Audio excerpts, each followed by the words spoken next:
Baik, sekarang kita mulai pelajaran kita, masih melanjutkan pelajaran soal ayat-ayat perjanjian lama yang dipercaya oleh Muslim sebagai nubuatan terhadap atau tentang Nabi Muhammad. Ya, setelah kita lihat 5 ayat ini, masih lagi ada ayat yang lain yang dipercaya sebagai nubuatan untuk Muhammad, yaitu Yeremia pasal 28 ayat 8 dan ayat 9. Ya.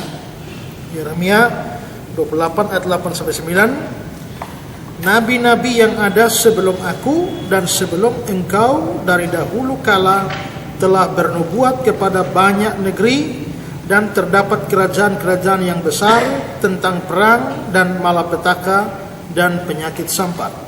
Tetapi mengenai seorang nabi yang bernubuat tentang damai sejahtera, jika nubuat nabi itu digenapi, maka barulah ketahuan bahwa nabi itu benar-benar diutus oleh Tuhan.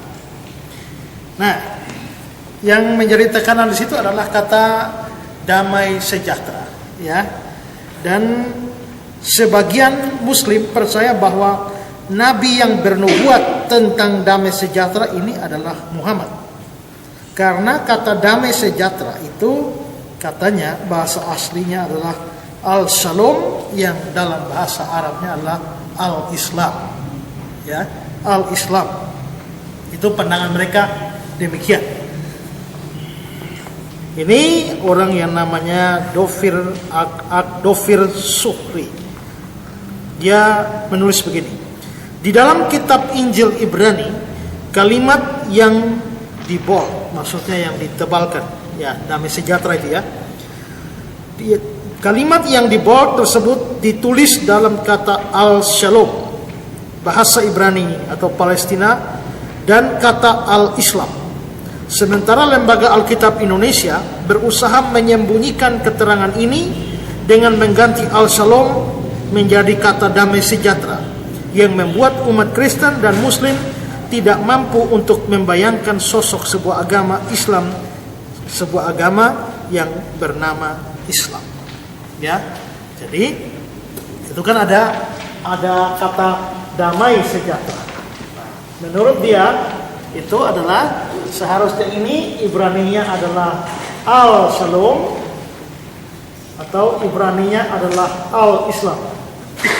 Nah, di sini seharusnya adalah al-Islam. Seandainya Alkitab Indonesia itu tidak menerjemahkan shalom atau Islam ini dengan damai sejahtera, maka itu berarti bahwa di dalam ayat itu ada kata Islam. Tapi Lembaga Alkitab Indonesia sengaja menerjemahkan kata ini menjadi damai sejahtera, sehingga akhirnya Islamnya menjadi hilang. Padahal sebenarnya ada kata Islam di dalam ayat itu. Jadi menurut mereka bunyinya mestinya begini, ya, ayat 9. Tetapi mengenai seorang nabi yang bernubuat tentang Islam, jika nubuat nabi itu digenapi, maka barulah ketahuan bahwa nabi itu benar-benar diutus oleh Tuhan. Ya, nabi itu diutus oleh Tuhan. Jadi kalau ada nabi yang menyampaikan tentang Islam, baru ketahuan itulah nabi yang benar-benar dari Tuhan. Nah, siapa nabi yang mengajarkan tentang Islam atau membawa Islam? Nah, itu sudah pasti adalah Muhammad. Dan dengan demikian maka sebenarnya nabi yang dibicarakan di sini itu adalah Nabi Muhammad. Ini menurut mereka, ya. Ini juga pendapat yang sama diberikan oleh Sanihum Munir, ya. Saya sebenarnya siapkan videonya tapi tidak, ya, LCD-nya tidak ada, jadi tidak bisa lihat, ya. Padahal Sanihum Munir juga mempunyai argumentasi yang sama, sehingga mengatakan bahwa ayat itu sebenarnya bicara soal Muhammad, ya. Nah, sekarang saya berikan tanggapan. Ini tanggapan yang tidak terlalu berkenaan dengan isi ayat ini, ya. Kelihatannya orang yang bernama Dofir Suhri ini dia sama sekali tidak paham soal kitab-kitab Kristen. Coba perhatikan kata-kata dia, ya. Di dalam kitab Injil Ibrani, ya, kitab Injil Ibrani, Pertama, tidak ada Injil yang namanya Injil Ibrani. Ya. Injil itu cuma Matius, Markus, Lukas, Yohanes. Nah, kitab Yeremia itu tidak digolongkan sebagai kitab Injil. Kalaupun kitab-kitab mau dianggap Injil, maka seluruh perjanjian baru itu bisa disebut Injil. Tapi perjanjian lama itu biasa, seluruh perjanjian lama biasa disebut bisa sebagai Taurat, ya, atau kitab hukum Taurat, ya. Tapi jelas tidak ada, ya. Nah, besar kemungkinan yang dia maksudkan di dalam kitab Injil Ibrani, yang dia maksudkan adalah dalam bahasa asli dari kitab Yeremia yang memang ditulis dalam bahasa Ibrani. Tapi terlepas dari itu, bagaimanapun juga ini orang kelihatannya sangat awam di dalam pemahaman atau pengetahuan soal kitab-kitab Kristen. Ya, itu tidak terlalu berkenaan dengan apa yang kita persoalkan. Nah, sekarang saya menilai setelah kita membahas beberapa teks yang dianggap sebagai nubuatan terhadap Muhammad ini, kesalahan yang sama dan berulang-ulang dilakukan oleh orang-orang Muslim ini adalah menafsirkan ayat tidak sesuai dengan konteks. Mengapa mereka bikin seperti itu ya? Ini dikarenakan di dalam Al-Quran itu tidak mengenal konteks. Ya, tidak ada konteks-konteksan di dalam Al-Quran itu ya. Kenapa? Karena Al-Quran itu kan ya cuma ya sebentar Tuhan Allah ngomong begini dia catat, gitu. Berikut lagi ngomong dari Jibril datang dia catat yang sehingga bukan merupakan suatu kronologi, ya, satu kronologi yang terkait satu sama lain. Nah, sehingga ayat dengan ayat itu, misalnya mereka ada ayat 1 sampai ayat 20 itu comot ayat yang ke-15 itu beda dengan ayat yang ke-17, tidak ada kaitan. Nah, tapi beda dengan Alkitab Kristen. Alkitab Kristen ini kita terikat konteks. Nah, karena mereka punya kitab seperti itu sehingga sangat mereka sama sekali tidak mengerti di dalam urusan penafsiran konteks. Nah, itu mereka terapkan pada waktu menafsir kitab suci kita. Nah, inilah bahayanya kalau kita tidak paham kitab orang lain tapi sok tahu itu ya, jadinya begitu, ya. Nah, lagi-lagi masalah di sini adalah mereka tidak paham konteks ayat ini. Nah, saya mau menjelaskan konteks ayat ini dengan ini kan dipersoalkan kan ayat yang ke-8 dan ayat yang ke-9, ya. Nah, saya mau jelaskan seluruh pasal ini mulai dari ayat yang pertama hingga ayat yang ke-17, ya.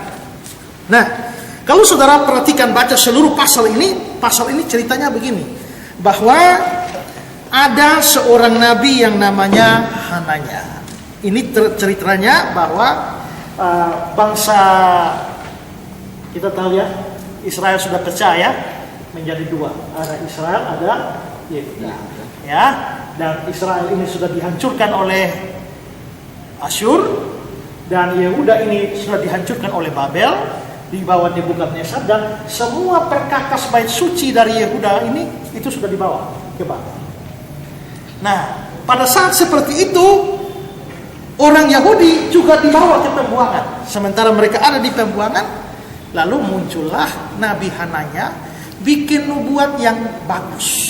Ya, nubuatnya bagus bahwa Tuhan akan memulihkan Yehuda dan akan bawa pulang itu orang-orang dari pembuangan dan juga perkakas-perkakas. Jadi nubuatnya mantap. Maksudnya nubuatnya baik. Meramalkan hal-hal baik yang akan terjadi. Coba lihat ayat 1 sampai 4. Dalam tahun itu juga, pada permulaan pemerintahan Sedekia Raja Yehuda, dalam bulan yang kelima tahun yang keempat, berkatalah Nabi Hananya bin Asyur yang berasal dari Gibeon itu kepadaku. Kepadaku di sini adalah Yeremia, ya, yang menulis dia. Kepadaku di rumah Tuhan, di depan mata imam-imam dan seluruh rakyat. Beginilah firman Tuhan semesta alam. Jadi ini kata-kata dari Nabi Hananya. Jadi dia menyampaikan firman Tuhan. Beginilah firman Tuhan semesta alam, Allah Israel.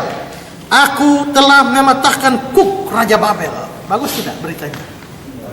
Ya, bagus tidak? Bagus ini ya, karena Babel lah yang menaklukkan Yehuda. Aku akan mematahkan kuk Raja Babel itu. Dalam 2 tahun ini aku akan mengembalikan ke tempat ini segala perkakas rumah Tuhan yang diambil dari tempat ini oleh Nebukadnezar Raja Babel yang diangkutnya ke Babel. Juga Yekonya bin Yoyakim Raja Yehuda itu ditawan ke Babel, ya, beserta semua orang buangan dari Yehuda yang dibawa ke Babel akan kukembalikan ke tempat ini. Demikianlah firman Tuhan, sungguh aku akan mematahkan kuk Raja Babel itu. Ya. Nah, berarti ada nubuatan yang enak, ada nubuatan yang bagus. Karena orang sementara ada di pembuangan, perkakas bait Allah semua di pembuangan, sementara ditindas oleh Raja Babel. Sekarang berita Tuhan datang bahwa Tuhan akan melepaskan, Tuhan akan bawa pulang semua perkakas-perkakas raja dan juga orang-orang Yehuda akan pulang. Bahkan Raja Babel itu akan dipatahkan. Ya, bagus ya ini firman ya. Ya, nah, Nabi Yeremia kelihatannya agak ragu dengan nubuatan ini, nabi yang satu. Ini ada 2 nabi, Nabi Yeremia, satu Nabi Hananya. Dia agak ragu dengan nubuatan ini karena dia mengatakan moga-moga yang dikatakan Hananya itu benar. Tidak pasti, tapi moga-moga. Lihat ayat 5-6. Lalu berkatalah Nabi Yeremia kepada Nabi Hananya di depan mata imam-imam dan di depan mata seluruh rakyat yang berdiri di rumah Tuhan itu. Kata Nabi Yeremia, amin. Moga-moga Tuhan berbuat demikian. Moga-moga Tuhan menepati perkataan-perkataan yang kau nubuatkan itu dengan dikembalikannya perkakas rumah Tuhan dan semua orang buangan itu dari Babel ke tempat itu. Jadi Yeremia ini ada nubuatan, tapi Yeremia bilang ya moga-moga benar, ya. Kenapa sampai Yeremia mengatakan begini? Ya, karena begini. Setahu Yeremia, ini kan Yeremia ada di sini. Ini Hananya ada di sini. Tapi si Hananya bernubuat ke depan bahwa di depan ini ada kebaikan. Ya. Ada kelepasan. Ada pertolongan Tuhan. Ada mujizat sehingga Babel dihancurkan, Raja Yoyakim dipulangkan, rakyat tawanan dipulangkan, perkakas-perkakas dipulangkan, Raja Babel dipatahkan. Nah, Nabi Yeremia ini agak ragu kelihatannya. Kenapa? Karena sebelum Yeremia ini ada nabi yang lain. Tapi nabi-nabi yang lain juga di sini, ya. Kok tidak pernah ada yang bikin nubuat yang enak ya? Biasanya nabi-nabi itu nubuatnya jelek-jelek semua. Tapi tahu-tahu datanglah Hananya kasih nubuat yang baik.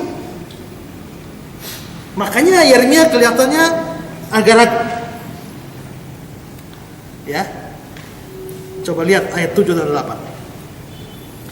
Hanya dengarkanlah hendaknya perkataan yang kukatakan ke telingamu dan ke telinga seluruh rakyat ini. Nabi-nabi yang ada sebelum aku dan sebelum engkau. Engkau ini adalah Hananya. Ya. Dari dahulu kala telah bernubuat kepada banyak negeri dan terhadap kerajaan-kerajaan yang besar tentang perang dan malapetaka dan penyakit sampah. Jadi yang lain-lain itu nubuatnya perang, malapetaka, penyakit sampah. Belum ada yang kasih nubuat bagus ya. Tapi kok lu kok bisa kasih nubuat bagus? Ya, moga-moga terjadi. Karena kalau itu terjadi, Yeremia juga senang. Ya kan? Tapi ya moga-moga terjadi. Hanya masalahnya yang mengherankan Allah, nabi-nabi sebelumnya ini semua nubuatnya buruk ini. Perang, malapetaka, penyakit. Ya, penyakit. Kenapa ini Yeremia bisa omong begitu? Karena itu memang fakta. Bahwa memang nabi-nabi biasanya dipakai Tuhan itu menubuatkan yang buruk-buruk.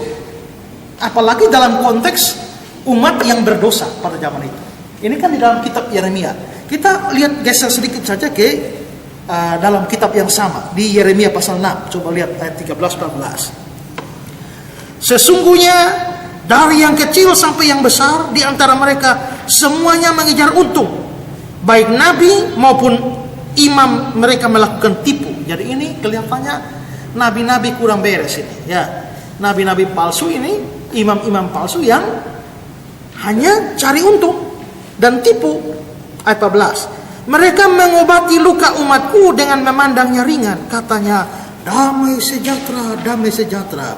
Tetapi tidak ada damai sejahtera. Jadi ini nabi-nabi ini suka omong, ya damai sejahtera, damai bagimu, damai, tenang saja. Tuhan pasti bereskan semuanya. Beres. Tapi ternyata tidak ada damai. Berarti ciri dari ini nabi-nabi, nabi-nabi palsu ini, mereka suka tipu-tipu lalu kasih berita yang baik-baik. Ya.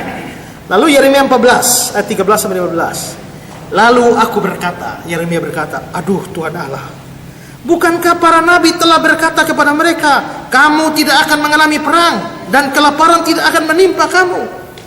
Tetapi aku akan memberikan kepada kamu damai sejahtera yang mantap di tempat ini. Nubuatnya enak ya? Mantap. Jawab Tuhan kepadaku, para nabi itu bernubuat palsu demi namaku. Aku tidak mengutus mereka, tidak memerintahkan mereka dan tidak berfirman kepada mereka. Mereka menubuatkan kepadamu penglihatan bohong, ramalan kosong dan tipu rekaan hatinya sendiri. Sebab itu beginilah firman Tuhan mengenai para nabi yang bernubuat demi namaku, padahal aku tidak mengutus mereka, dan yang berkata perang dan kelaparan tidak akan menimpa negeri ini. Para nabi itu sendiri akan habis mati oleh perang dan kelaparan. Ya, ini nabi palsu. Ya, jadi nabi-nabi yang menubuatkan yang baik-baik itu adalah nabi palsu. Ya, nabi palsu. Mari kita lihat juga di kitab Yeskiel. Aku akan mengacungkan tanganku melawan nabi-nabi yang melihat perkara-perkara yang menipu dan yang mengucapkan tenungan-tenungan bohong. Mereka tidak termasuk perkumpulan umatku dan tidak akan tercatat dalam daftar kaum Israel dan tidak akan masuk lagi di tanah Israel. Dan kamu akan mengetahui bahwa akulah Tuhan. Oleh karena ya sungguh mereka menyesatkan umatku dengan mengatakan damai sejahtera, padahal sama sekali tidak ada damai sejahtera. Ini model seperti tim doa, bapak doa, mama doa yang bawa beban. Kita selalu mendapatkan berita yang baik. Ya, bapak ini mau pilkada nih, kira-kira Tuhan tolong bagaimana? Oh tenang saja, pasti menang. Ya, ternyata kalah. Ya kan? Nah, oh tenang saja, Tuhan pasti menyembuhkan, Tuhan sudah buka jalan. Ya, ternyata tidak. Ya, semua kelihatannya mereka berdoa kasih penglihatan enak-enak semua. Nah, tapi karena itulah Yeremia heran. Kok sekarang ada satu nabi yang kasih berita baik? Padahal nabi-nabi sebelumnya itu tuh kasih nubuatnya perang, malapetaka. Kalau Tuhan hukum satu bangsa, perang akan terjadi, malapetaka, penyakit sampar akan menimpamu. Semua kasih yang buruk-buruk. Tapi sekarang ada satu nabi yang kasih berita baik. Apakah nabi yang kasih berita baik ini pasti salah? Belum tentu. Mudah-mudahan, moga-moga lu benar. Ya. Nah, tapi bagaimana tahu bahwa ini nabi yang kasih berita baik ini benar? Tahu dari mana bahwa dia nabi benar? Nah, Yeremia bilang ayat 9. Tetapi mengenai seorang nabi yang bernubuat tentang damai sejahtera, model kelu ini, kira-kira begitu ya. Jika nubuat itu digenapi, maka barulah ketahuan bahwa nabi itu benar-benar diutus oleh Tuhan. Jadi sekarang katanya kau bernubuat bahwa Babel akan ditaklukkan, ya, orang tawanan akan pulang ke Yehuda, raja juga akan pulang, perkakas-perkakas juga akan pulang. Ya, kita lihat. Kalau itu terjadi, baru kita tahu bahwa lu memang nabi dari Tuhan. Itu berarti apa? Itu berarti bahwa Yeremia sedang curiga kepada Hananya. Ya kan? Apakah Hananya ini rasa bahwa dia dicurigai? Kelihatannya dia rasa. Karena itu, apa yang terjadi? Kita bisa lihat ya. Ayat 10-11. Kemudian Nabi Hananya mengambil gandar itu daripada tengkuk Nabi Yeremia, lalu mematahkannya. Berkatalah Hananya di depan mata seluruh rakyat, beginilah firman Tuhan, dalam 2 tahun ini, begitu jugalah aku akan mematahkan kuk Nebukadnezar Raja Babel itu daripada tengkuk segala bangsa. Tapi pergilah Nabi Yeremia dari sana.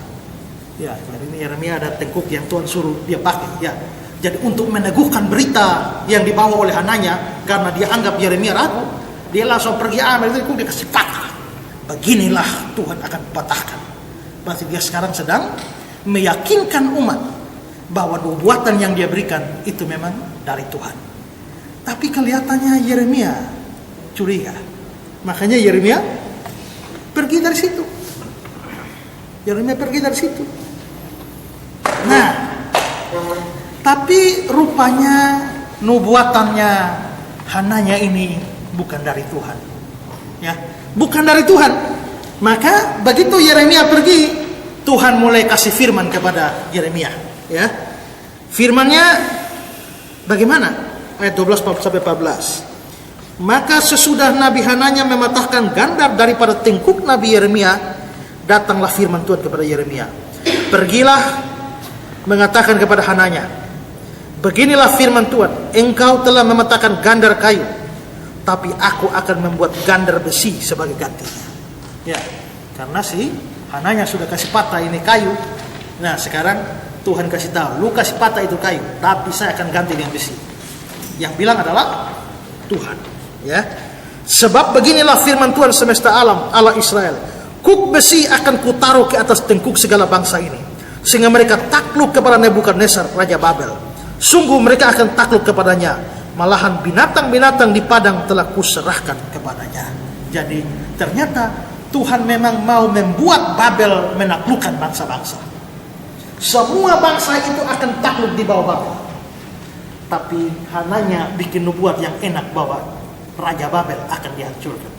Ya, tapi Tuhan bilang tidak. Semua akan takluk pada Babel. Kalau begitu, nubuat Hananya yang enak, yang penuh damai itu sebenarnya adalah nubuatan palsu. Karena itu nubuatan palsu, Tuhan tidak memerintahkannya, maka jelas bahwa Hananya ini adalah nabi palsu. Hananya ini adalah nabi palsu. Ya, ayat 15. Lalu berkatalah Nabi Yeremia kepada Nabi Hananya, dengarkanlah hai Hananya, Tuhan tidak mengutus engkau, tapi engkau telah membuat bangsa ini percaya kepada dusta. Lu omong kosong ini, ya. Yeremia lalu menubuatkan yang jelek bagi Hananya tentang kematiannya dan akhirnya dia mati. Ayat 16-17. Sebab itu beginilah firman Tuhan, sesungguhnya aku menyuruh engkau pergi dari muka bumi. Tahun ini juga engkau akan mati, sebab engkau telah mengajak murtad terhadap Tuhan. Maka matilah Nabi Hananya dalam tahun itu juga pada bulan yang ke-7. Nah, itu konteks satu pasal, ya, konteks satu pasal itu. Paham konteksnya? Ya. Nah, dari konteks ini sekarang mari kita menanggapi anggapan bahwa ayat itu, ayat 9 yang bernubuat tentang damai sejahtera itu adalah Islam. Ya, dan itu menunjuk pada Muhammad. Pertama, dari konteks ini terlihat bahwa kata-kata dalam Yeremia 28 dan 9 itu bukan nubuatan tentang datangnya seorang nabi. Itu bukan nubuatan itu. Ya. Seorang nabi yang bernubuat tentang damai sejahtera, jika nubuat nabi itu digenapi, barulah ketahuan bahwa nabi itu benar-benar diutus Tuhan. Ini bukan nubuatan bahwa akan datang seorang nabi, tapi ini semacam petunjuk dari Yeremia kepada Hananya bahwa kalau ada nabi yang bernubuat yang baik, nabi itu baru bisa dipercaya sebagai nabi benar dari Tuhan kalau nubuatan sampai nubuatannya tergenapi atau terpenuhi. Tapi kalau nubuatnya tidak terpenuhi, ya dia nabi palsu. Ya, dia nabi palsu. Jadi jelas di sini bahwa ini bukan nubuatan soal nanti pada masa depan akan datang seorang nabi. Tidak. Nah, karena itu maka mereka menganggap bahwa ini adalah nubuatan tentang Muhammad, ya, akan datang Muhammad pada masa yang akan datang. Ini salah memahami ayat. Ya, salah memahami ayat karena ayat ini tidak menubuatkan seseorang. Kedua, kata damai sejahtera dalam ayat itu bahasa Ibrani dia bilang al-shalom. Ya, saya lihat itu al itu kan mana al-shalom. Al itu kan kata sandang untuk bahasa Ibrani. Bagaimana dia bahasa Arab? Bagaimana dia bisa bilang di dalam bahasa Ibraninya al-shalom? Itu salah itu. Ya. Bahasa Ibraninya adalah les shalom. Dan ini menunjuk pada hal-hal yang baik atau bagus untuk pemulihan berkenaan dengan kondisi bangsa Yehuda yang sedang berada dalam penawanan Babel. Ini sama sekali tidak ada hubungan dengan agama apapun, apalagi agama Islam. Jadi seorang nabi yang bernubuat tentang damai sejahtera, sesuai konteks itu adalah damai sejahtera itu kelepasan dari Babel.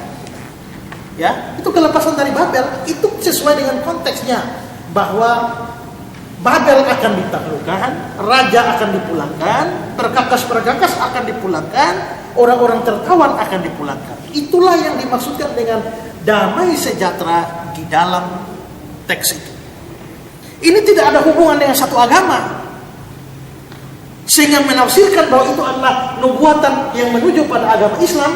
Nah, ini penafsiran yang bodoh. Ya, ini penafsiran yang ngawur. Nah, tapi marilah kita ikut mereka ya. Memang kadang-kadang kita perlu ikut cara berpikir orang bodoh. Ya, makanya Alkitab bilang jawablah orang bodoh. Ya, ya, menurut kebodohannya. Ya, jadi kalau marilah kita ikuti kebodohan ini. Kalau mau dipaksakan bahwa damai sejahtera di sana menunjuk pada agama Islam, dan dengan demikian nabi yang menubuatkan adalah Muhammad,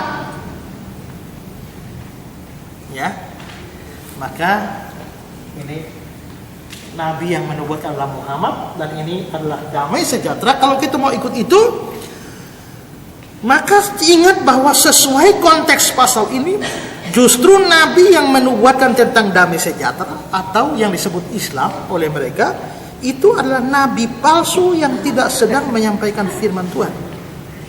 Karena nabi-nabi asli pada waktu itu menubuatkan tentang perang, ya, malapetaka, penyakit. Tapi nabi-nabi palsu yang kita lihat, mereka bilang damai sejahtera, damai sejahtera, damai sejahtera. Itu nabi palsu. Nah, kalau damai sejahtera itu adalah Islam, maka palsu itu. Berarti Islam itu palsu. Dan nabinya yaitu Muhammad itu ya nabi palsu. Ya, kalau mau mengikuti konteks mereka seperti itu. Ya. Nah, ini namanya mengikuti kebodohan kalau menafsirkan ayat ini menurut anggapan mereka, ya. Jadi nabi damai sejahtera atau nabi Islam itu justru sedang berdusta. Ya. Tuhan tidak mengutus engkau, tapi engkau telah membuat bangsa ini percaya kepada dusta. Nah, itu untuk nabi yang menubuatkan damai sejahtera. Kalau ikut damai sejahtera itu adalah Islam, maka nabi yang menubuatkan Islam itu sebenarnya, ya, membuat bangsa itu percaya kepada dusta. Jadi kesimpulannya Muhammad nabi palsu, mengikuti kebodohan penafsiran mereka. Ya. Oke, sekarang berikut. Kalau kita mau mengikuti pemikiran, lagi-lagi ikut bodoh ya. Kalau kita mau mengikuti pemikiran bodoh bahwa damai sejahtera di sana adalah agama Islam, maka nabi yang dianggap benar itu pasti Muhammad. Ya, mengapa? Karena Muhammadlah yang membawa Islam atau mengajarkan Islam. Tapi ingat bahwa ayat itu bukan mengatakan nabi yang membawa Islam, nabi yang mengajarkan Islam. tapi nabi yang menubuatkan Islam. Sedangkan Muhammad itu tidak pernah bernubuat tentang Islam. Muhammad membawa Islam, Muhammad mengajar Islam, tapi bukan bernubuat tentang Islam.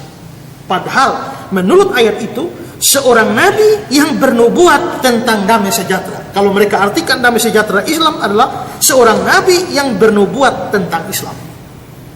Jadi mestinya itu bukan nabi yang membawa Islam atau nabi yang mengajarkan Islam, tapi nabi yang bernubuat tentang Islam. Maka kalau ikut itu bukan Muhammad.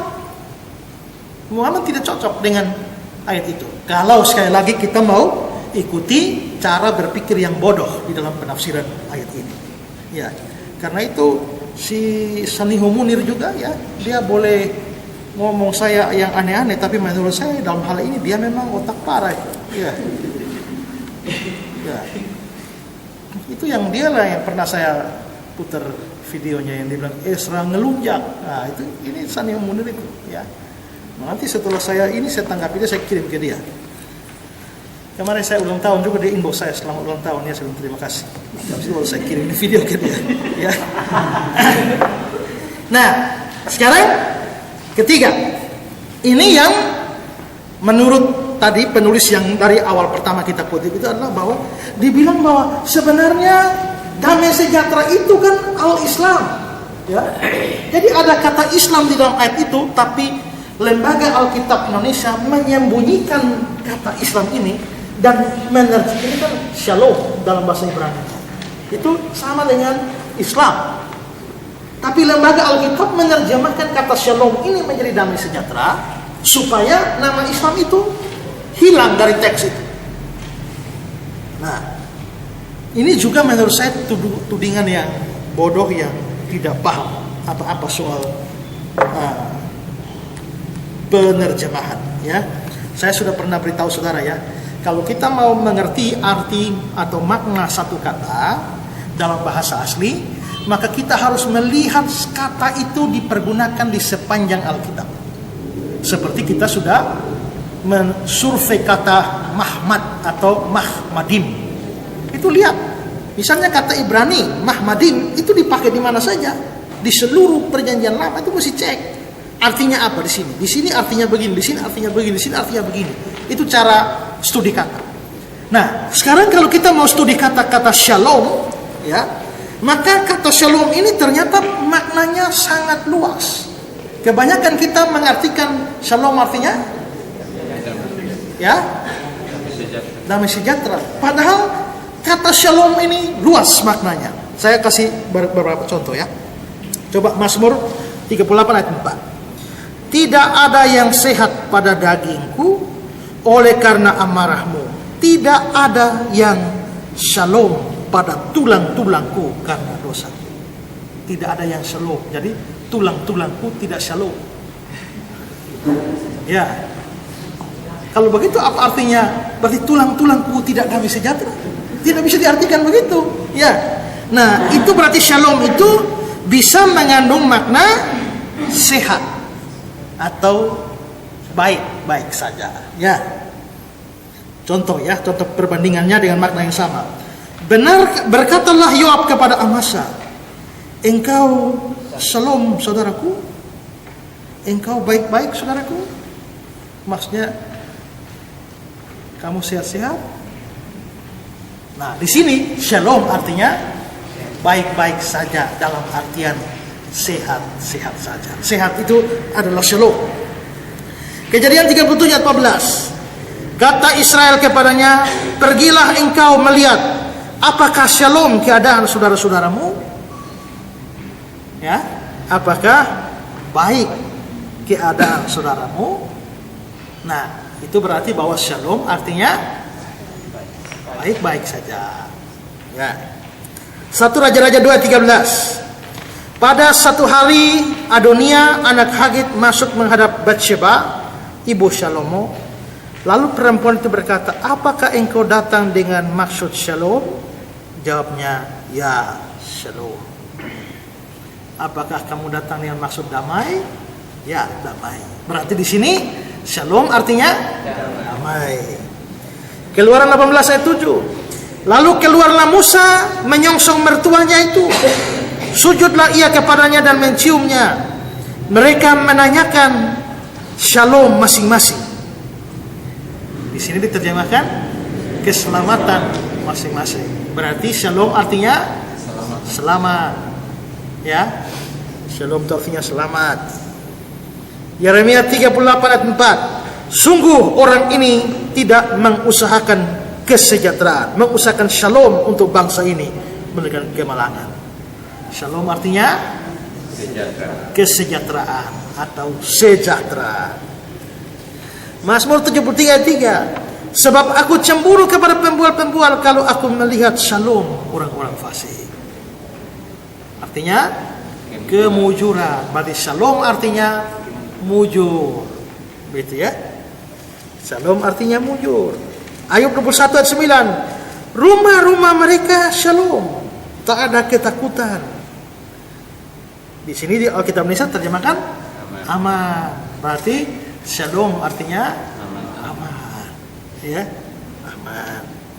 Yeremia 25 ayat 37. Dan sunyi sepilah padang rumput yang shalom oleh karena murka Tuhan.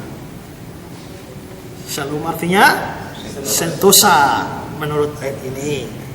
Mazmur 81 ayat 10. Bahkan sahabat karibku, sahabat shalomku yang kupercaya, makan roti telah mengangkat tumitnya terhadap aku. Berarti shalom di sini artikan karib, sahabat karib. Jadi kita luni, ternyata luni bukan sahabat yang shalom, ya kan? Nah, apakah kamu sudah menjadi sahabat yang shalom, sahabat karib? Kidung Agung 8 ayat 10. Aku adalah satu tembok dan buah dadaku bagaikan menara. Dalam matanya ketika itu aku bagaikan orang yang telah mendapatkan shalom. Artinya kebahagiaan. Jadi shalom itu artinya apa? Sehat, baik-baik saja, ya, aman, selamat, karib, sentosa, sejahtera. Banyak ya shalom ini. Banyak sekali artinya. Saya mau kutip kutipan yang panjang dari Andal Ismail waktu bahas arti kata shalom. Kata shalom pada umumnya diterjemahkan dalam Alkitab Indonesia menjadi damai, selamat atau sejahtera. Namun sebenarnya shalom mempunyai arti yang jauh lebih banyak. Baiklah kita melihat satu demi satu. Shalom berarti sehat walafiat. Ketika pemazmur mengadu karena seluruh badannya terasa sakit, dia menyebut bahwa tulang-tulangnya tidak berada dalam keadaan shalom. Berarti tulang-tulang tidak sehat. Katanya, tidak ada yang sehat pada dagingku oleh karena amarahmu, tidak ada yang selamat pada tulang-tulangku oleh karena dosaku. Mazmur 38 ayat 4.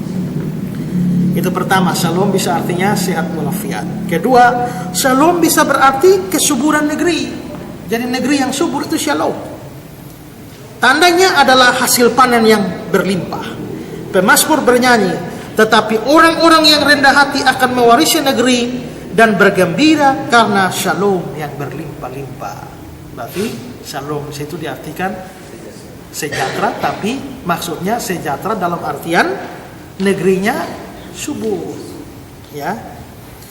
Ketiga, shalom pun berarti umur panjang.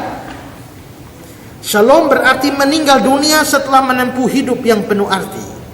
Shalom ini dijanjikan kepada Abraham oleh Tuhan. Tetapi engkau akan pergi kepada nenek moyangmu dengan shalom. Engkau akan dikuburkan pada waktu telah putih rambut. Jadi pergi dan keadaan shalom itu artinya umurnya panjang, ya. Berikut, shalom juga bisa berarti selamat atau terhindar dari ancaman bahaya. Ketika Gideon disiapkan untuk memimpin umat Israel pulang ke negeri mereka, Tuhan berjanji, shalomlah engkau. Jangan takut, engkau tidak akan mati. Berarti shalom itu artinya ya selamat dari bahaya.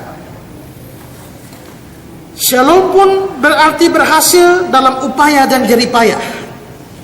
Perhatikan kata berhasil dalam pertanyaan ini dan kata selamat dalam jawabannya. Kata mereka kepadanya, tanyakanlah kiranya kepada Allah supaya kamu ketahui apakah perjalanan kami yang kami tempuh ini akan berhasil? Kata imam itu kepada mereka, pergilah dengan shalom. Perjalanan yang kamu tempuh dipandang baik oleh Tuhan.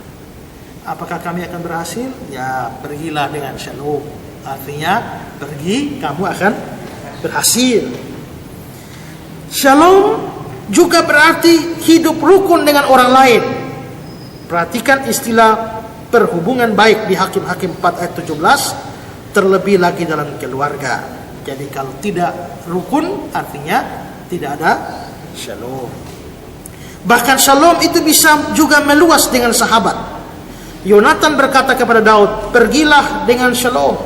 Bukankah kita berdua telah bersumpah demi nama Tuhan, demikian Tuhan akan ada di antara engkau dan di antara keturunanmu sampai selama-lamanya.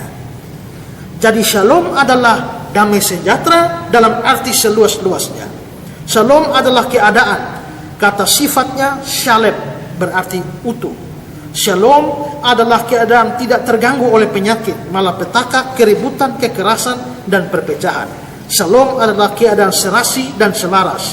Shalom adalah keadaan sentosa dan sejahtera dalam hidup sehari-hari. Itu artinya. Berarti shalom itu tidak hanya artinya kita ketemu orang jadi ganti dengan selamat pagi, shalom. Ya, artinya kalau waktu kita mengucapkan shalom, itu artinya mengharapkan segala yang baik dari Tuhan untuk orang itu. Shalom Pak Lomi artinya mengharapkan Pak Lomi ini sehat, Pak Lomi ini sejahtera, Pak Lomi ini sentosa, Pak Lomi ini selamat, dan macam-macam hal yang lain. Itu artinya shalom. Nah, dari kata shalom itu tadi dibilang shalem, maka Melkisedek itu Raja Salem atau Raja Salam. Ya, dari kata yang sama juga muncul nama Salomo, ya, yang artinya damai sejahtera. Nah, itu artinya kata itu. Maka terlihat bahwa yang namanya shalom ini itu memang tidak bisa diartikan dengan satu kata. Itu sesuai konteksnya itu menentukan arti. Makanya tidak ada shalom pada tulang-tulangku. Kalau kita mau artikan itu hanya damai sejahtera, berarti tidak ada damai sejahtera pada tulang-tulangku. Tidak tepat artinya, ya, tidak tepat artinya. Nah, karena itu maka shalom tidak bisa diartikan dengan satu kata. Itu harus dilihat konteksnya. Nah, sekarang kalau mereka paksa bahwa shalom di situ itu sama dengan Islam, dan mau diterjemahkan dengan kata lain, ketika Lembaga Alkitab Indonesia terjemahkan shalom dengan damai sejahtera, mereka bilang ini upaya menyembunyikan Islam. Dan seharusnya kalau Lembaga Alkitab jujur tetap pakai Islam di situ, karena damai sejahtera shalom itu sama dengan Islam. Mereka memaksakan Islam di situ. Sekarang coba kita lihat kalau damai sejahtera tak usah terjemahkan macam-macam, shalom tak usah terjemahkan macam-macam. Shalom terjemahkan jadi Islam saja. Jangan pakai lain-lain. Ya, jadi Islam saja. Maka Kejadian 37 ayat 4 akan berbunyi begini. Setelah dilihat oleh saudara-saudaranya bahwa ayahnya lebih mengasihi Yusuf dari saudara-saudaranya, maka bencilah mereka itu kepadanya dan tidak mau menyapanya dengan Islam. Ya, tidak mau menyapanya dengan Islam. Karena itu kata aslinya shalom. Mazmur 38 ayat 4. Tidak ada yang sehat pada dagingku oleh karena amarahmu, tidak ada yang Islam pada tulang-tulangku. Nah, berarti tulang-tulang beragama Islam. Ya. Kejadian 37 ayat 14. Kata Israel kepadanya, pergilah engkau melihat apakah Islam keadaan saudara-saudaramu dan keadaan kambing domba. Jadi kambing domba juga Islam. Ya. Kejadian 43 ayat 28. Jawab mereka, hambamu ayah kami ada selamat Islam, ya. Ayah kami ada Islam, ya masih hidup. Nah, karena selamat itu artinya Islam. Keluaran 18 ayat 7. Lalu keluarlah Musa menyongsong mertuanya dan sujud kepada mencium dia. Mereka menanyakan Islam masing-masing. Ya. Mazmur 73 ayat 3. Sebab aku cemburu kepada pembual-pembual kalau aku melihat Islam orang-orang fasik. Yeremia 25-23. dan sunyi sepilah padang rumput yang Islam oleh karena murka Tuhan. Jadi padang rumput juga Islam. Nah, semua ayat ini jadi lucu kalau shalom mau dipaksakan, ditafsirkan atau diterjemahkan sebagai Islam. Ya, demikian juga menganggap Yeremia 28 ayat yang ke-9 itu menunjuk pada Islam dan Muhammad, itu juga sama lucunya dengan ayat-ayat yang kita coba pikirkan kalau shalom diartikan sebagai Islam. Jadi kesimpulan kita, Yeremia 28 ayat yang ke-9 itu bukan nubuatan, apalagi nubuatan tentang Islam dan Muhammad. Jadi penafsiran ini adalah penafsiran yang out of context dan juga penafsiran yang bodoh terhadap ayat-ayat ini. Ya, memang sembarang saja kelihatannya memang. Pokoknya karena sudah terlanjur kepengen Muhammad ada dalam Alkitab, ya kan, jadi cari apa saja bisa kasih masuk supaya bisa cocok dengan Islam. Ya, ini sampai di sini pelajaran kita hari ini.